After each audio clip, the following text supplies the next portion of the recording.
Welcome to our channel. ఒకప్పుడు China డయాబెటీస్‌లో first ప్లేస్‌లో ఉండేది. ఇప్పుడు మన ఇండియా వచ్చేసి ఫస్ట్ ప్లేస్‌లో ఉంది. అది కూడా 80% పీపుల్స్‌కి డయాబెటీస్ ఉంది. సో, హైదరాబాద్ వచ్చేసి డయాబెటీస్ హబ్. సో, ఇంతగా పెరిగిపోవడానికి గల కారణాలేంటి? అసలు డయాబెటీస్ ఎందుకు మనకి ఎక్కువగా వస్తా ఉంది? అసలు ఈ విషయాలను తెలియజేయడానికి మనతో పాటు ఉన్నారు senior home physician doctor Hemanth garu. So, sir ద్వారానే ఈ విషయాలను తెలుసుకుందాం. నమస్తే సార్.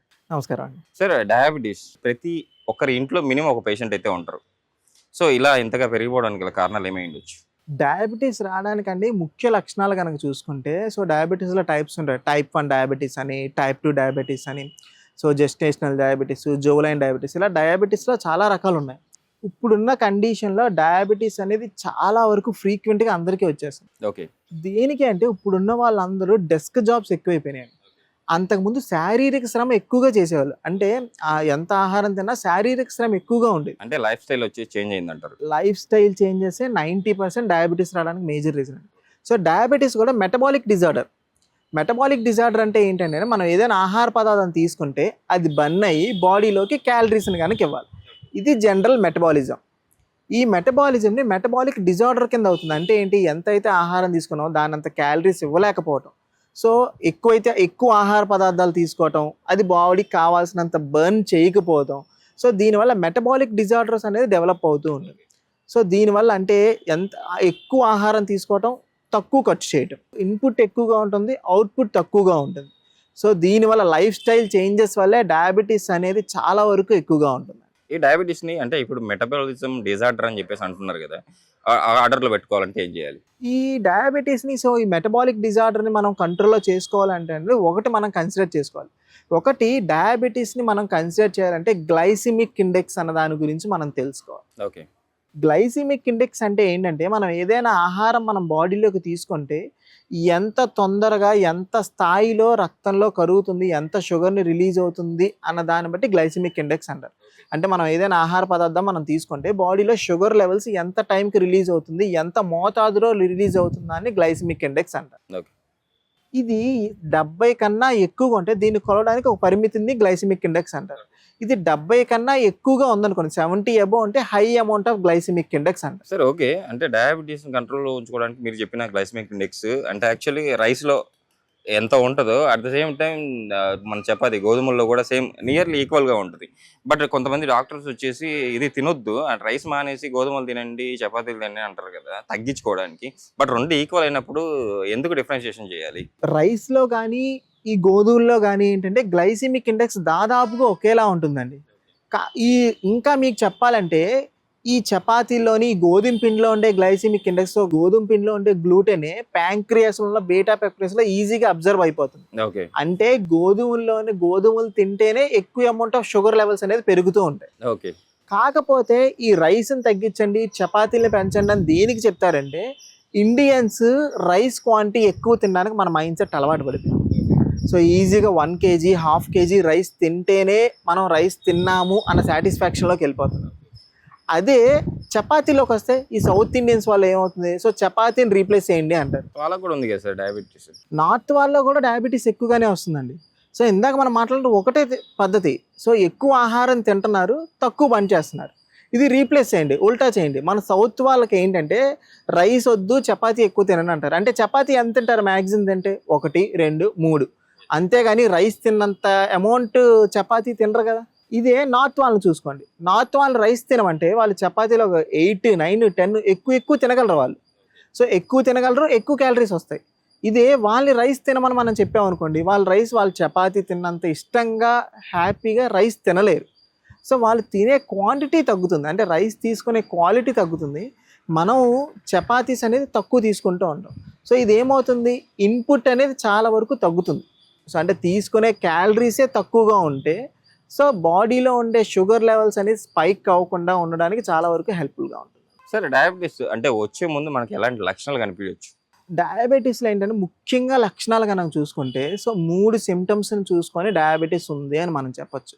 ఒకటి, ఎక్కువగా యూరిన్కి ఎక్కువసార్లు వెళ్తూ ఉంటారు, తరచూ యూరినేషన్కి వెళ్తుంటారు, అది నైట్ టైం ఇంకా ఎక్కువగా వెళ్తుంటారు. పాలీయూరియా అనేది మేజర్ సిమ్టమ్. దీంతోపాటు పాలిడిప్సియా అంటారు. అంటే ఏంటంటే ఎక్కువగా దాహం వేస్తూ ఉంటుంది, అంటే వాటర్ ఇంటేక్ తాగుతున్నా ఇంకా ఎక్కువగా దాహం వేస్తూ ఉంటుంది. మూడో విషయం చూసుకుంటే ఎంత ఆహారం తిన్నా ఇంకా నీరసంగా ఉండటం, ఈజీగా అలసిపోవటం, అంటే ఒక చిన్న పని చేయగానే బాడీలో వాళ్ళ అలసట ఈజీగా వచ్చేస్తుంది. ఓకే.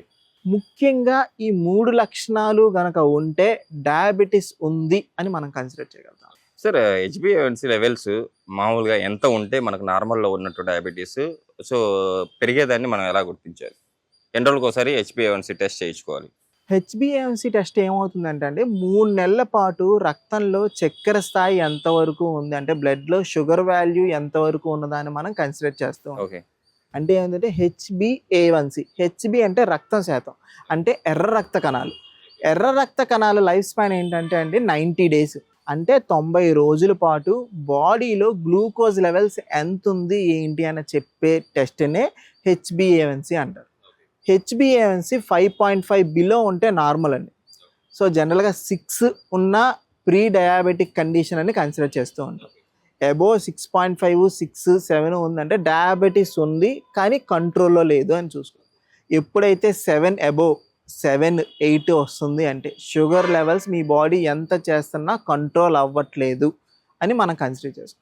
హెల్దీ పర్సన్కి 5.5 బిలో ఉంటుందండి. ఎప్పుడన్నా ఈ హెచ్బిఏవన్సీ టెస్ట్ ఏంటంటే 3 నెలలకు ఒకసారి రిపీట్ చేసుకుంటూ ఉండాలి.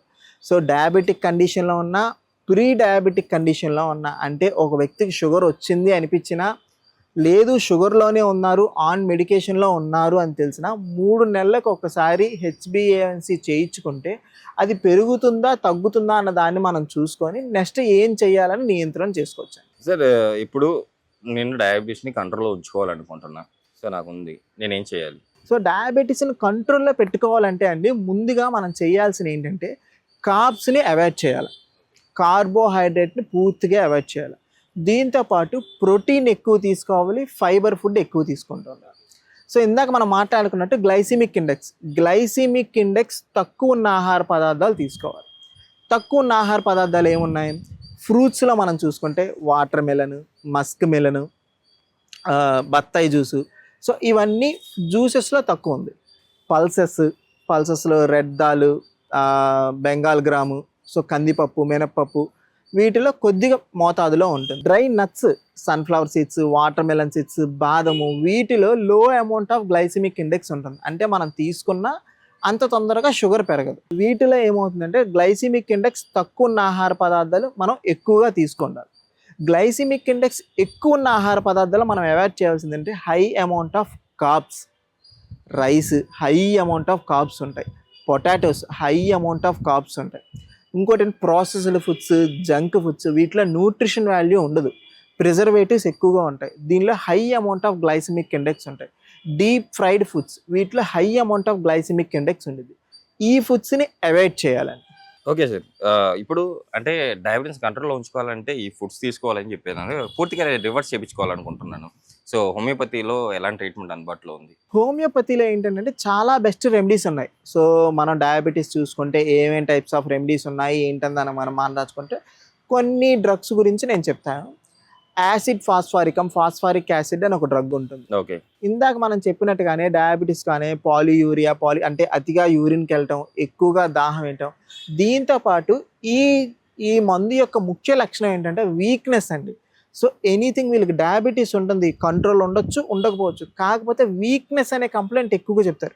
4 అడుగులు వేస్తే మాకు నీరసం వచ్చేస్తుందండి, బాగా ఆకలి వేస్తుందండి, బాగా దాహం వేస్తుంది, ఎక్కువ పని చేయలేకపోతున్నాను అని ఎక్కువగా ఈ నీరసాన్ని మీద ఎక్కువగా ఉంటుంది. అంటే వీళ్ళకి షుగర్ లెవెల్స్ ఎక్కువ ఉన్నా తక్కువ ఉన్నా ముందుగా వీళ్ళని ఎఫెక్ట్ చేసేది బాడీలో ఉన్న ఇమ్యూన్ సిస్టమ్ వల్ల వీక్నెస్ ఎఫెక్ట్ చేస్తుంది.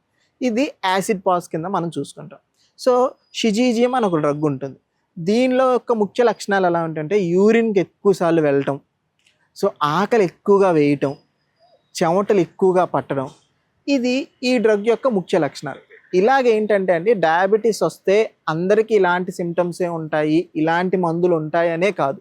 సో వ్యక్తి యొక్క లక్షణాలను మనం పట్టుకొని, సో ఏ సిమ్టమ్ మేజర్గా ఉంది దాన్ని బట్టి చూసుకొని హోమియోపతిక్ రెమెడీ ఇవ్వటం అనేది జరుగుతుంది. నిజంగా సార్, ఈరోజు డయాబెటీస్ రావడానికి గల కారణాలు ఏంటి? హెచ్బిఏవన్సీ లెవెల్స్ ఎలా మనం చెక్ చేసుకోవాలి, ఎందుకు చెక్ చేసుకోవాలి, అట్ ద సేమ్ టైం హోమియోపతిలో ఎలాంటి డయాబెటీస్ పూర్తిగా రివర్స్ చేసుకోవాలంటే ఎలాంటి మెడికేషన్ అందుబాటులో ఉందో చాలా చక్కటి వివరణ ఇచ్చారు. Thank you.